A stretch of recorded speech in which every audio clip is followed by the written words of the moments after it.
industrial. Vai ter uma modificação muito grande no mundo social e no mundo da produção de produtos, né? Antigamente a gente tinha um artesão, né, no artesanato, eu acho que a gente até falou um pouquinho sobre isso. O artesão era um sapateiro, era um ferreiro, era uma pessoa que conseguia fazer todo o ciclo produtivo daquele produto. Um ferreiro era capaz de fazer um garfo sozinho. Ele ia lá, pegava a forma dele, esquentava lá o minériozinho dele, né, o ferro dele, botava na forma, esperava um pouquinho, de acordo com o procedimento lá industrial que ele tinha que fazer, né, artesanal, desculpa, nesse caso, ele esfriava o ferro e ali estava feito um garfinho, uma espada, uma lança, uma cadeira, um portão e assim por diante, né? Nesse momento a gente já começa a ver a modificação desse processo de trabalho, de criação de produtos. Vai ficando cada vez mais próximo do que é hoje, tá? Hoje a gente já vive a revolução industrial já mais avançada no mundo da produção de produtos, né? A gente já sabe disso, vou falar um pouco melhor daqui a pouco. Mas nesse momento a gente deixa o artesanato, a gente esquece um pouco o ferreiro, o sapateiro que faz aquele produto sozinho, que tem domínio total da produção daquele produto, e a gente começa a dividir a produção desse produto.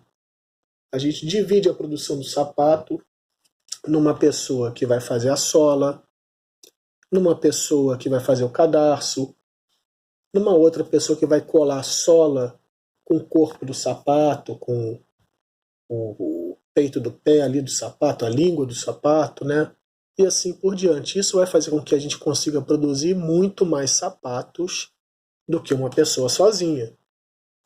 Ou seja, hoje, se eu for contratado, né, hipoteticamente, uma manufatura, a gente vai sair do artesanato e vai entrar numa manufatura. Se eu for contratado agora para uma manufatura lembra mão fazendo, manos de mão, fatura de fazer, né? Até que a gente fala de manuscrito, né, o nosso trabalho, que é mão feito, manuscrito, escrito à mão, né? Então, na manufatura, a gente já não tem completo domínio da produção daquele produto. Se eu pedir para a pessoa que trabalha numa manufatura de automóvel para fazer um carro inteiro para mim, ele é incapaz. Se eu pedir para uma pessoa que trabalha numa fábrica de sapato, uma manufatura de sapato, fazer um sapato para mim, talvez não consiga fazer. Então, esse operário, esse trabalhador, quando ele vai para uma manufatura, sai do artesanato para a manufatura, ele produz muito mais, ele produz em série, mas ele deixa de ter o conhecimento total sobre a produção daquele produto. Então, a gente saiu do artesanato. Oi? É antes da fábrica. Aí eu vou chegar na fábrica ainda, tá? Então, na manufatura, a gente, como falou, manufatura, né? A mão fazendo.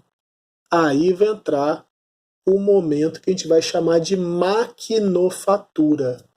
Máquina de máquina. Entra a Revolução Industrial. Tá? No século XVIII, 1760, 70, a gente vai ter que a gente vai chamar de primeira Revolução Industrial. É quando as máquinas entram nas fábricas, nas manufaturas. Essa pessoa, esse operário, esse trabalhador, já não sabia fazer mais o produto inteiro, lembra? Ele era um sapateiro, deixa de ser sapateiro, ele vai ser um trabalhador de uma fábrica de sapato, ele vai deixar de saber fazer o sapato inteiro, ele não tem mais conhecimento da fabricação toda do sapato, e agora ele sai de uma manufatura e vai para uma indústria, onde a produção é serial. O que significa isso? Eu, ao invés de numa manufatura produzir 10, 20, quando ele produzia no artesanato 2 por dia, na manufatura ele vai passar a produzir 10, 20, na maquinofatura passa a produzir 100, 1.000 sapatos por dia. Isso, claro que vai, né, baratear bastante o produto. Muito bom, né? Quem for comprar um sapato vai estar mais barato. Mas a qualidade do sapato vai ser um pouco pior, né? Mas o que é mais, incomoda mais no momento dessas relações de trabalho, dessas relações sociais da Revolução Industrial, que vai trazer a exploração cada vez mais vista do trabalhador, é exatamente o que? É o fato do trabalhador não ter mais o conhecimento de todo o processo produtivo. Na maquinofatura, principalmente, que deixa totalmente de conhecer, de ter condições de fazer aquele produto em qualquer fase. Numa maquinofatura, não deixa de ser, né? Numa indústria de automóveis, hoje em dia, se eu pedir para a pessoa que trabalha com o motor do carro me ajudar na parte de funilaria, se eu tiver batido com o carro e souber, tem um amigo meu que ele trabalha na Volkswagen, ele pode me ajudar. Ele trabalha num setor de elétrica da Volkswagen, ele não tem a menor condição de me ajudar numa questão de uma batida de funilaria, porque são áreas diferentes dentro daquela indústria. Eu estou citando um caso, mas são vários outros casos que a gente vai ter que são exemplares dessa falta de condição desse trabalhador de se relacionar com o seu produto de trabalho. Ele não tem mais como fazer esse produto de trabalho sozinho. A gente vai chamar de alienação do trabalhador, tá?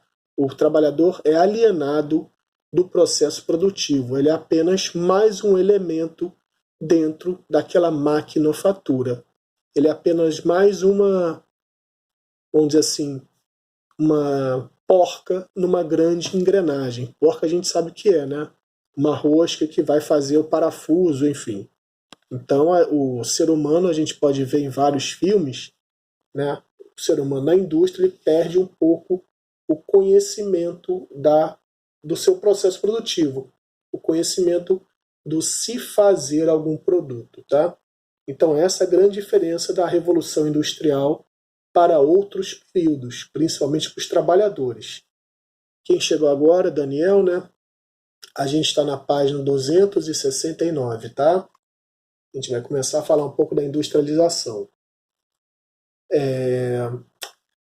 No caso, a Inglaterra, como a gente estava falando, é a primeira nação industrial, é a primeira nação a se lançar nesse processo, nesse novo processo produtivo. Por quê?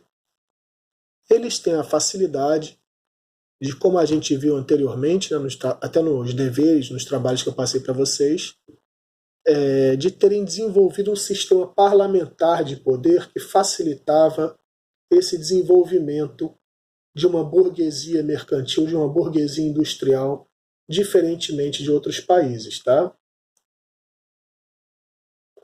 A gente tem que ter ideia que a Inglaterra, acho que a gente até falou sobre isso, ela viveu um pouco da expulsão dos camponeses do que a gente chama de terras comunais. Eram terras que o senhor, né, das terras, o senhor do feudo, o senhor feudal, ele deixava, eram terras tanto dele quanto dos servos, deixava os servos utilizarem aquelas terras para plantio, para pastoreio dos seus animais e assim por diante. Só que em dado momento, essas terras são retiradas, os camponeses não podem mais participar, botar seus animais nessas terras, plantar nessas terras, porque os senhores feudais, os donos, né, o direito legal sobre essas terras, passam a usar essas terras para o cultivo de ovelhas. Não só essas terras comunais passam a ser, a gente vai chamar de enclosures, em inglês, tá? Que são cercas para que as ovelhas ali fiquem, mas as terras também que pertenciam a muitos camponeses, porque os servos, a gente sabe disso, né, gente? O servo, o camponês, no caso em relação ao senhor feudal, ele não tinha a posse da terra. Ele é um arrendatário, ele é uma pessoa como se estivesse alugando a terra. E todo ano ele tem que continuar alugando aquela terra ali. Então, na verdade, o que acontece com esse senhor feudal, né, é a expulsão do camponês, a expulsão do servo e a criação de ovelhas para dar lã. E dessa lã, dessas ovelhas, vai se desenvolver a indústria de tecidos, a indústria têxtil inglesa, a das mais importantes do mundo, tá? Das que mais cresceram, mais fizeram com que o poderio inglês, industrial inglês, se fosse, né, sentido no mundo inteiro. A cidade de Manchester, a cidade de Liverpool são cidades muito ligadas a essa produção têxtil, essa produção de tecidos dessas ovelhas, principalmente, tá? Do algodão, depois que passa a vida dos Estados Unidos, do sul dos Estados Unidos também, tá? Então, essas produções, esse